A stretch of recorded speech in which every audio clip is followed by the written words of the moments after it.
this kid. This is Joaquim Page, who timed this handoff as perfectly as any timed event in the history of timed events. And please watch this 400 times and then tell me, is this a pick six? Is it a fumble recovery? Or is it his entire college application? On behalf of those of us whose timing is sometimes off, a joke, a line in my script, picking up my kids from school. Yeah, my timing is sometimes off, especially when I'm not wearing my glasses and I misread 235 to 245. Whatever, the kids are fine, they got home. This kid has no timing issues whatsoever. My advice, Joaquim, don't try this again. Leave him wanting more. Apply for college tomorrow and hope for the best. Yeah. And don't worry about being late to pick up the kids, Jen. I'm out. That's the school's problem. You pay them plenty of money. They can watch them kids. Go ahead, Wilds. Hey, checking in on Graveyard Alert. First things first, and your old buddy Kevin Wilds, your #1 news source for who's buried in whose front yard. Remember, this is Myles Garrett. He started the trend and started my new job. Well, guess who responded? Bruce Smith. Take a listen. Myles, I was inspired by your graveyard, but here's what a real graveyard looks like. That's a real graveyard, everybody. That's a real graveyard. And he is saying Myles. I like to think he's saying Wilds. We got some real stars there. We got Tony Kramer's on there. I've got Boomer Esiason on there. Steve Grogan. Shout out to Steve Grogan, Scott Mitchell, and Ty Detmer. Randall Cunningham's on there. Steve Young's on there. So fantastic job, Bruce. And if you ever want to take the kids for a nice little walk, say, hey, let's go down to Bruce Smith's house and see a bunch of quarterbacks buried in his front yard. Fantastic job, Bruce. Also an Frank oddly Reich's shaped on there. front yard. It's very, very long. It should be deep. He's got to get out in time to coach Like this week. every quarterback he ever sacked, I think, is on there. Yep, with the Time now number for of drawing sacks a on there. blank. That's right. Talking Steelers head coach Mike Tomlin. His name popped up with regards to the job opening at USC this week after Carson Palmer mentioned him to Dan Patrick. But would Tomlin entertain that? Would he consider leaving the NFL? The Steelers? In a word, no. But listen to more words that mean no from Mike Tomlin. Hey guys, I don't have time for that speculation. I mean, that's a joke to me. I got one of the best jobs in all of professional sport. Why would I have any interest in coaching college football? That'll be the last time that I address it. And not only today, but moving forward. Never say never, but never. Okay? Anybody else got any questions about any college jobs? There's not a booster with a big enough blank check. Anyone else? All right. Thank you. Anybody asking Sean Payton about that? You know, anybody asking Andy Reid about stuff like that?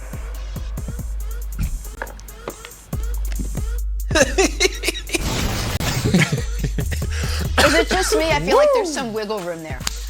No wiggle room. Round of applause for Coach Mike Tomlin and his defiance. Wow. Broussard, Tomlin's comments yesterday were blank.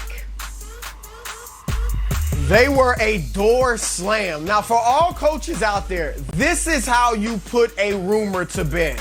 All right, we've seen plenty of coaches waffle when asked about other jobs. We've seen them even say the right thing, but with no conviction. All right, that left you wondering, is he really interested in that job? This is how you slam the door. Nick, you and I talked about this yesterday.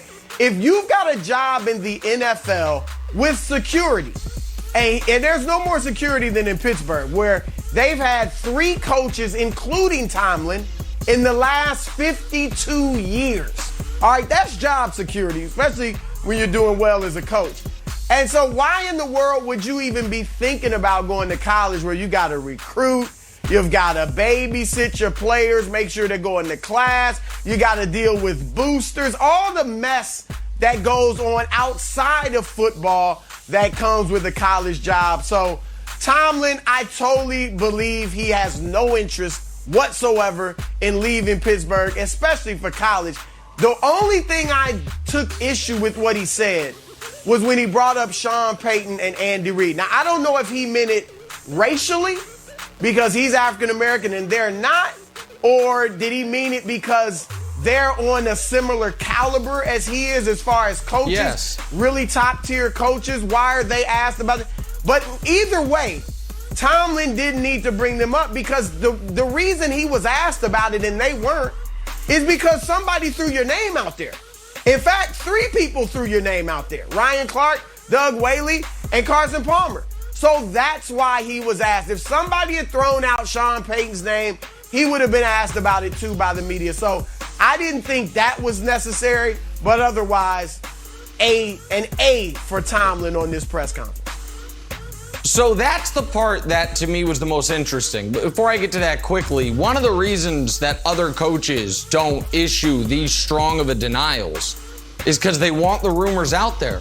Sometimes they are the source of the rumors. As I said, sometimes coaches use this as a negotiating point or a leverage point to get a contract extension, to get a raise. There's always interest out there for me. And so not everyone has the command of a press conference the way Tomlin does.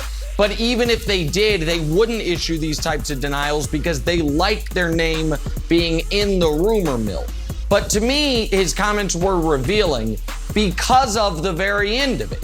Because I do think Tomlin, whether it's this story, and Broussard, you make a good point about why this story is specific to him, or just when we're talking about great coaches, Tomlin very often gets left out when Sean Payton does not, when Andy Reid does not. And I think Mike Tomlin's like, either of those guys won more Super Bowls than me?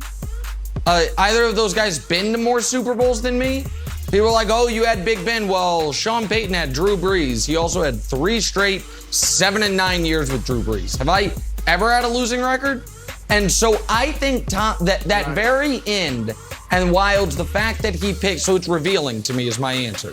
The fact that he picked those 2 names specifically, I think shows you that he does feel like he doesn't necessarily always get the credit he deserves. And he's not a big credit guy publicly, but this was an opportunity, a little window into the fact that I think he feels a little disrespected in how because when we talk about the best coaches, it's like, hey, Sean McVay just leapfrogs him like he's above him. Cliff Kingsbury and his 44 career winning percentage, he's above him. Much less Sean Payton. I'm just telling you when it's discussed. We talked about geniuses, young offensive minds, guys like Kyle that. Shanahan, Tomlin sometimes gets lost in the show. Yeah, that's the name I thought I mentioned. I meant to say Kyle Shanahan. If I didn't, my apologies. But I think it was a 44 career winning percentage. Maybe I said the wrong name. People talk about him, and so I think it was revealing there, Wilds. Oh, I think it's revealing too. You didn't mention old Bill Belichick. Maybe he's got his eyes on coming to Foxborough if Bill Belichick ever decides to hang it up. If I was a reporter, I would go in and be like, hey, what about the Patriots? Would you think of that? And if he didn't issue that strong of a denial, also would have been funny if he said, what about Pete Carroll? You guys asked Pete Carroll, and the reporter's like, well, he was actually at USC, so we don't know.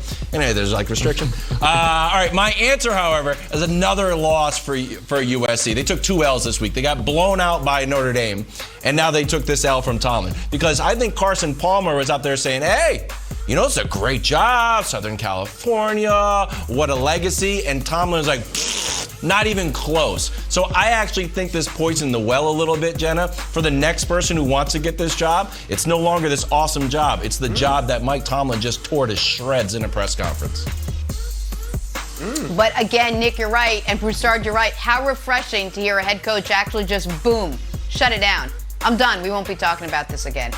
All right, we are moving on. We got Saints All-Pro linebacker Demario Davis joining us next. So we got so much to talk to him.